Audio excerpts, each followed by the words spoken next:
Bonjour.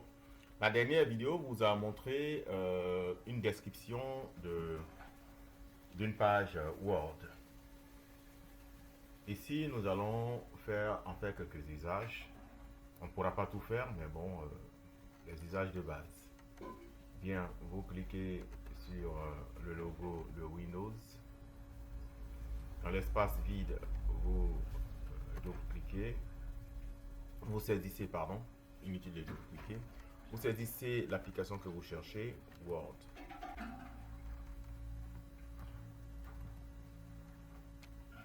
Voilà, une fois ça s'affiche là, vous double-cliquez pour ouvrir.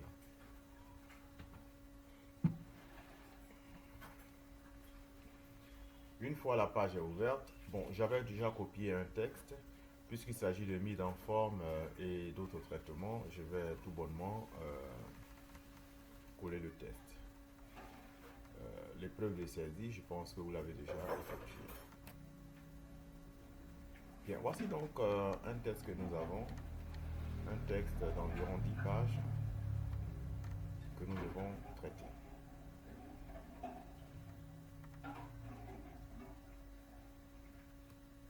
Voilà.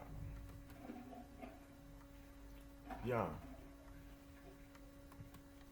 Donc, à ce test, à ce document, nous devons donner une en-tête et puis les pages. Donc, vous double-cliquez en haut au sommet ici, vous double-cliquez.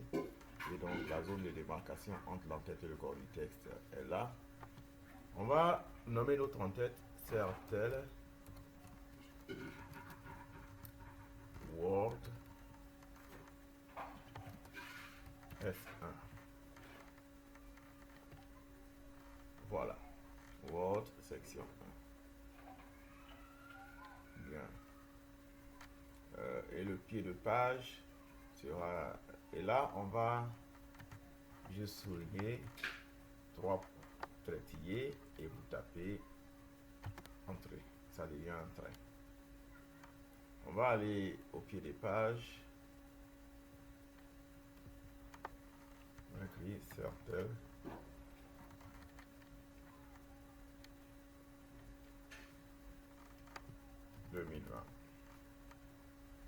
Voilà. On va centrer.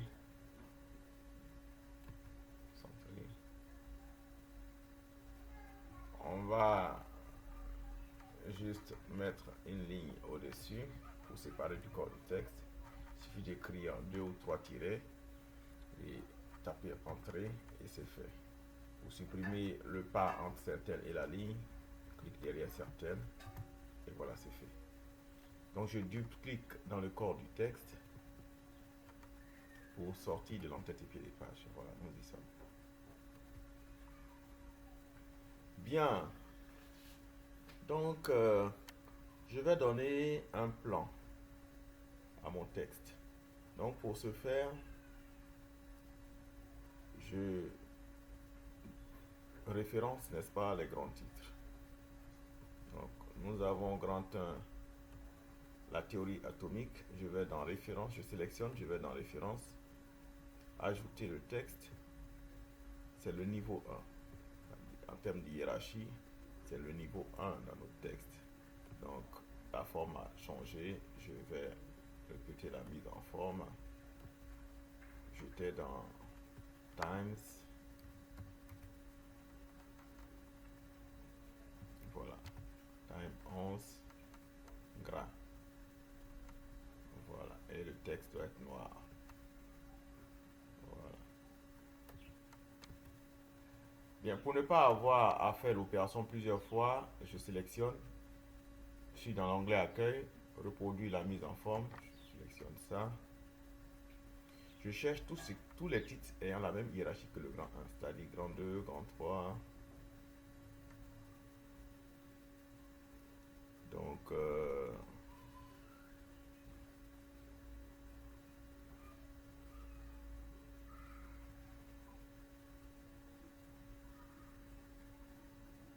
ici un grand 2.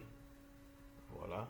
Quand j'ai reproduit la mise en forme, vous voyez que la souris, il y a un fantôme de balai qui se promène avec la souris. Donc, une fois je suis devant le texte à reproduire, je clique dessus et c'est fait. est-ce qu'il y a-t-il un grand 3? Je cherche.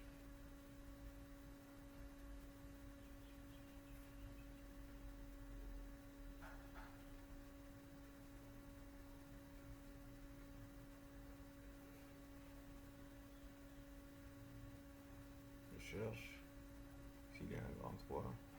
Bon, là, il n'y a pas de grand 3. Donc, je passe à la deuxième hiérarchie, deuxième niveau d'hiérarchie, petit 1. Voilà. Je sélectionne, référence, ajouter du texte. Cette fois-ci, c'est niveau 2. Toujours, attends, c'était quoi là? Times 11. Donc, qu'est-ce que je raconte? Voilà. Donc,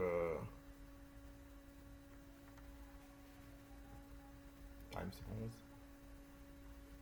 Référence, ajouter du texte, niveau 2 cette fois. Accueil, c'est times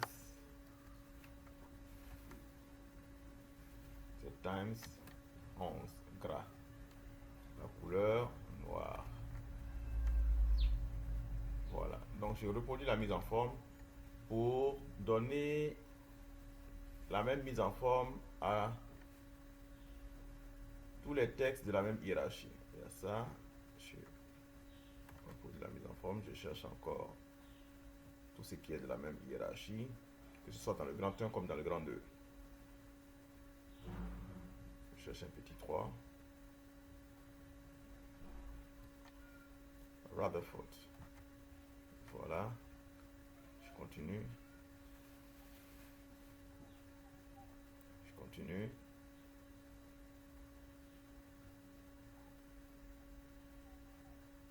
Petit 4.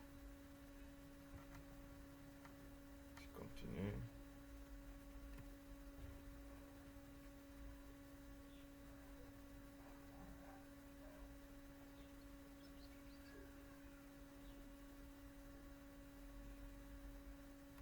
Voilà, là j'ai fini avec grand 1, je suis dans grand 2 maintenant.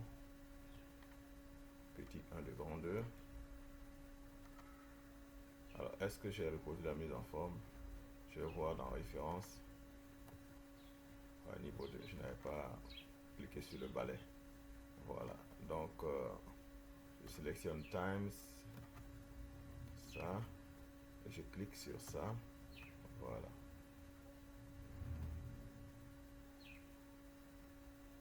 Dans le grand 2, ça c'est le petit 1, on va chercher le petit 2, ainsi de suite.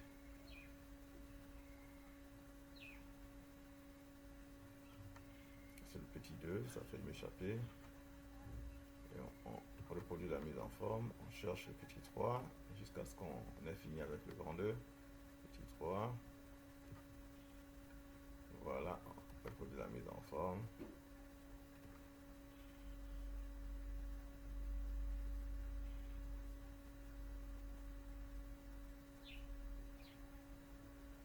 Alors, après le petit 3, c'est un petit 4 peut-être, ou alors on en aura fini.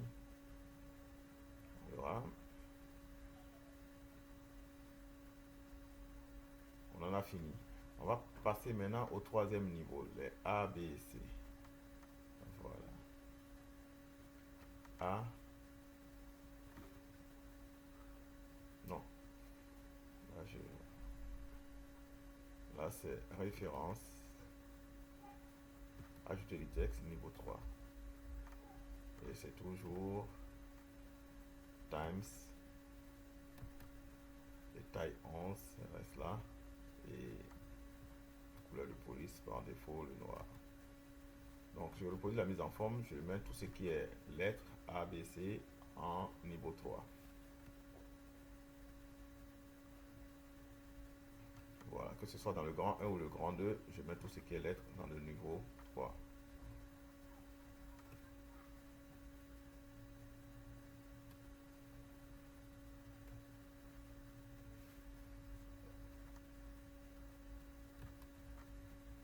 Alors,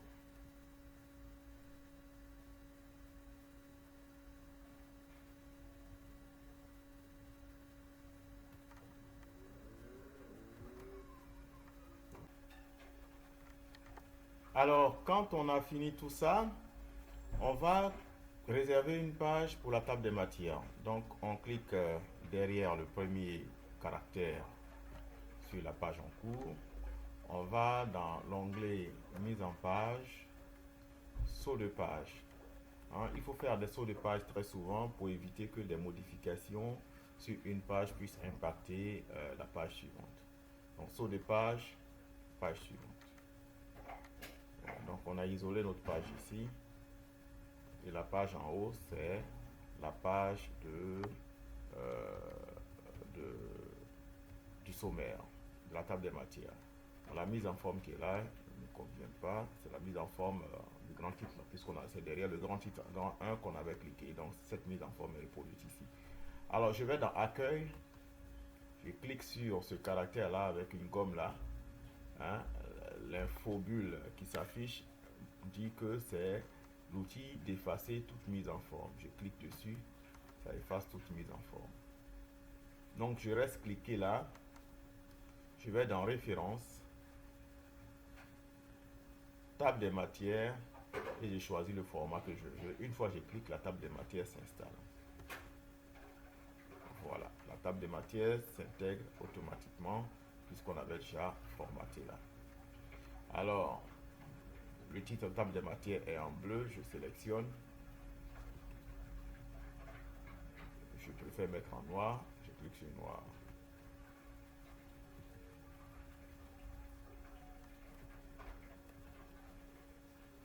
Je peux mettre en gras aussi. Hein. Voilà, parce que les autres sont en gras. Voilà. Donc nous avons notre table des matières qui est là. Et puisqu'en haut, il y a certaines, on peut laisser ça là. Ou alors,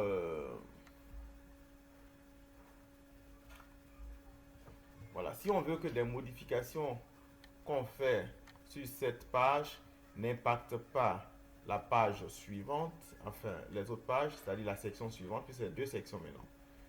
Qu'est-ce qu'on fait? On double-clique ici, soit en en-tête ou en pied des pages, on double-clique. Voilà. Et vous voyez que lié à la section précédente n'est pas activé. Voilà. Donc c'est tant mieux, ça veut dire que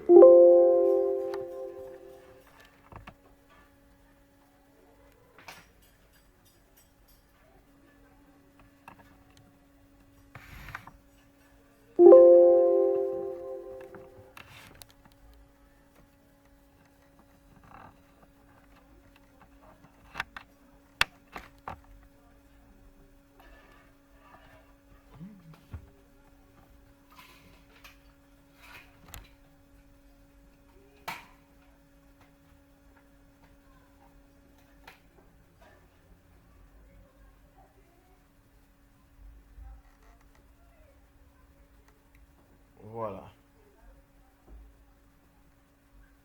Bien. Donc je sors de là.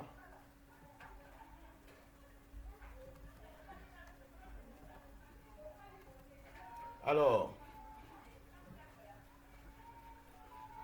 pour mettre en gras les différentes touches pour ceux qui utilisent la souris, on peut vous demander, vous voyez que cette partie du texte est alignée sur la gauche et n'est pas alignée sur la droite. On dit que ce n'est pas justifié. Donc vous sélectionnez la partie concernée, vous sélectionnez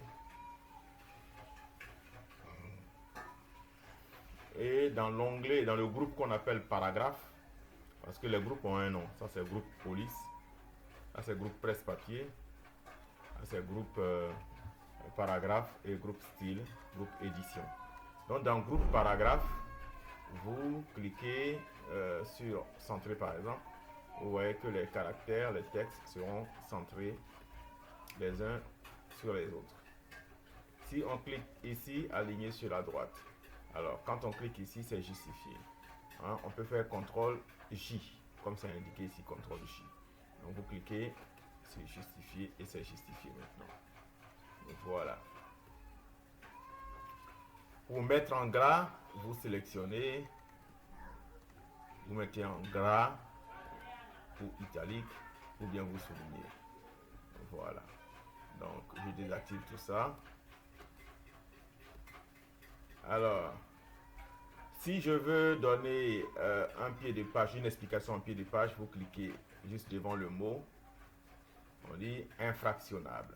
Alors, je vais donner une explication. Je vais dans référence, insérer une note de bas de page. Vous cliquez dessus. Et en bas de page, vous notez qu'on ne peut plus fractionner, découper. Ça, c'est juste une explication en note de pied de page. Voilà, donc je retourne là. Il y a une faute que je veux corriger. Hein, ça a été souligné, donc vous cliquez dedans et vous cliquez droit. Vous voyez la suggestion, jusque là, il y a un tiret qui manquait. Bien, on peut vouloir insérer un tableau. On va par exemple reproduire le tableau qui est là. Pour insérer un tableau, l'astuce que je fais, c'est de dessiner le tableau dans une zone de texte, comme ici. Bon, je déplace le tableau sur une page où je peux avoir plus de marge d'exploitation.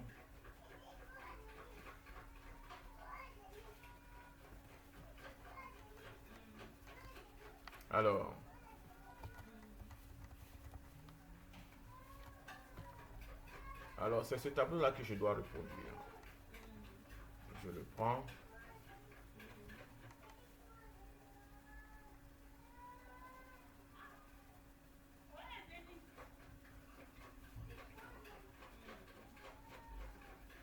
Alors,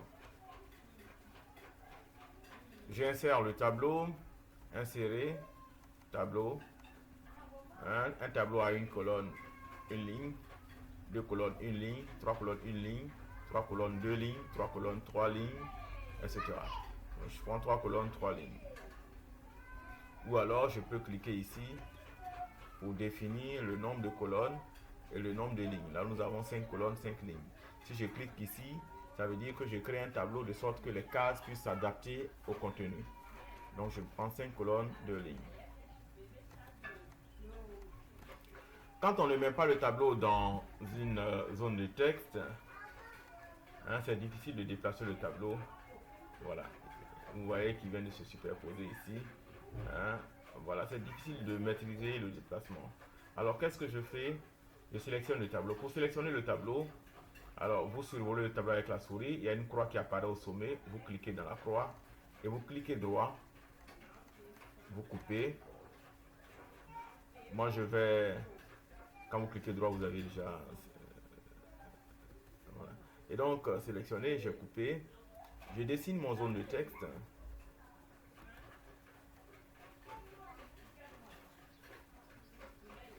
Et je colle mon tableau dedans. Voilà. Je vais ajuster.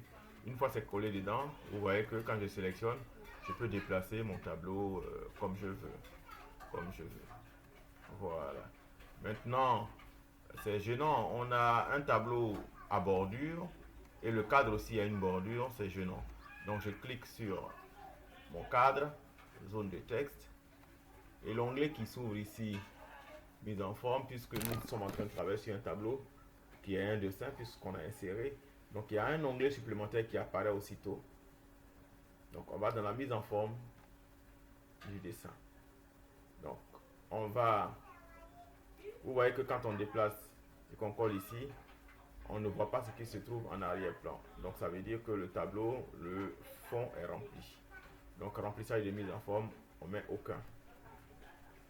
Pour éviter que le tableau, la zone de texte puisse cacher certains textes de notre corps de document. Mais la bordure existe toujours. Donc je clique là. Je vais cette fois-ci dans contour. Sans contour. Voilà. Cette fois-ci, on ne voit que notre tableau. Et le cadre qui nous permet de le déplacer, hein, on ne le voit pas. Voilà. Et donc, je peux,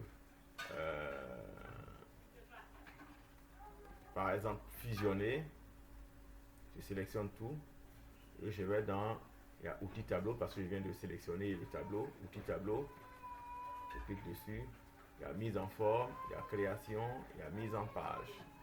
Alors dans mise en page, il y a fusionner. Donc je fusionne les cellules. Une fois c'est fusionné, voilà, je copie ça puisque c'est ce tableau que je suis en train de reproduire. Je copie ça.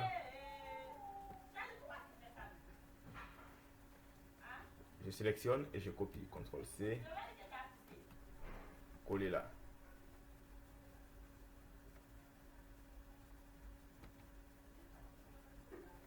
Voilà. Je colle là. Et pour le titre, je dois encore fusionner. Hein. Donc je fusionne. Je sélectionne. Et je peux cliquer droit et fusionner apparaît ici. Je fusionne. Je vais chercher le titre qui est là. Je sélectionne. Je sélectionne de sorte à ne pas prendre le petit symbole qui est là. Si la sélection prend ce petit symbole, c'est comme si c'est toute la cellule du tableau que j'ai sélectionné et la cellule du tableau va venir s'encastrer encore dans ce tableau-là, ce qui est embêtant. Donc, je CTRL V. Pardon, je n'avais pas copié. J'ai sélectionné sans copier. Donc, je sélectionne. CTRL C. CTRL V. Et je centre. Je vais dans Accueil. Centrer. Voilà. Donc, je peux facilement déplacer mon tableau et son contenu. Maintenant, pour insérer des images, soit on copie l'image, on clique sur une image, on copie, on vient coller dans le document. On peut insérer une image ici, une forme quelconque. Je prends par exemple, voilà, je prends le cœur. Hein, la croix qui est là matérialise qu'il y a une image en mémoire. Donc je clique sur l'espace où je dois coller et je glisse ma souris de sorte à donner une forme à l'image. Voilà, comme ça. Et je lâche. Bien souvent, pour écrire par exemple le titre figure 1, vous mettre figure 1, que vous appelez bla bla bla. Voilà, je vais aligner mon titre sur la figure. Donc j'appuie sur la touche Tab du clavier pour faire avancer. Bon, c'est bien ajusté. Si je veux ajuster de façon fine, c'est la touche espace. Voilà, mais je pense que avec la touche Tab, c'est déjà suffisamment bien ajusté. Mais avec ça, l'image peut se déplacer sans le titre, sans sa légende. Et c'est embêtant. Et pour ça, moi, ce que je fais, la légende, je la mets toujours dans une zone de texte. Donc, insertion, zone de texte, dessiner zone de texte. Je dessine la zone de texte là et je colle la légende. Voilà. Donc, la même procédure, je vais dans sans contour, sans remplissage. Voilà, j'ajuste un peu. Et j'essaie d'ajuster le tableau, le titre, voilà, sous mon image. Bon, toujours le titre figure 1, tableau 1 en gras. En gras, je sélectionne. Je vais dans Accueil, l'onglet Accueil, et dans le groupe Police, je choisis gras. Voilà. Donc, je vais les rendre solidaires. Je sélectionne, je clique sur la zone de texte, et je clique sur l'image, et je vais dans Mise en forme. Je vais dans le groupe organisé. Dans le groupe organisé, il y a plusieurs outils. Donc, grouper. Je clique sur grouper. Voilà. Donc, la figure et sa légende sont désormais solidaires. Ce qui fait que quand je vais faire des modifications dans mon texte, les titres, les légendes ne vont pas se balader d'un côté avec les figures d'un autre. Bien, voilà. Je pense avoir dit l'essentiel quant à la mise en forme. On dit ça célèbre Donc, excusez-moi, c'est une faute qui traîne ici. Son expérience, mais ça c'est l'expérience. Voilà, c'est une faute que j'ai traînée depuis des années, c'est dommage, ils le disent. Voilà, donc, voilà, nous avons vu l'essentiel. Bien, la suite se fera en synchrone. Je pense qu'avec ça, vous pouvez quand même vous débrouiller avec le Alors, minimum. en cas de photophobie, euh, là je vais corriger, excusez-moi vite fait cette faute, il y a un S qui manque à signe. Voilà. En cas de photophobie, voilà, pour éviter la fluorescence de la page blanche dans les yeux, l'astuce c'est d'aller dans Conception, l'onglet Conception, couleur de page, et vous choisissez la couleur qui vous convient. Voilà, je choisis le gris foncé, enfin ce gris là. Là, il y a une moins forte luminescence. Je peux choisir le bleu, le vert. Voilà. Ils ont des couleurs qui ont une faible luminescence. Bien, je choisis le gris. Voilà, j'ai choisi le gris, donc il y a une moins forte luminescence, je peux travailler à l'aise, mais avant d'imprimer, bien entendu, je dois revenir en arrière pour choisir aucune couleur. Voilà, aucune couleur. Voilà. Et voilà, donc pour insérer, n'est-ce pas, une filigrane, c'est un document, un brouillon que je sais que c'est pas encore le document définitif, donc je peux choisir euh, le texte de filigrane ici, soit brouillon barré selon la diagonale et horizontale là. Voilà, le filigrane brouillon. Vous voyez que maintenant le texte est marqué brouillon brouillon pour éviter de nous tromper de texte. Donc pendant tout le temps, on peut utiliser ce texte avec filigrane comme brouillon. Maintenant, une fois on a fini notre texte, on peut alors supprimer ici, supprimer le filigrane. On clique sur supprimer le filigrane et ça enlève. Et là, c'est le texte définitif, converti en PDF et tout, et on transmet à l'administration, à l'encadreur principal ou à celui à qui de droit. Voilà.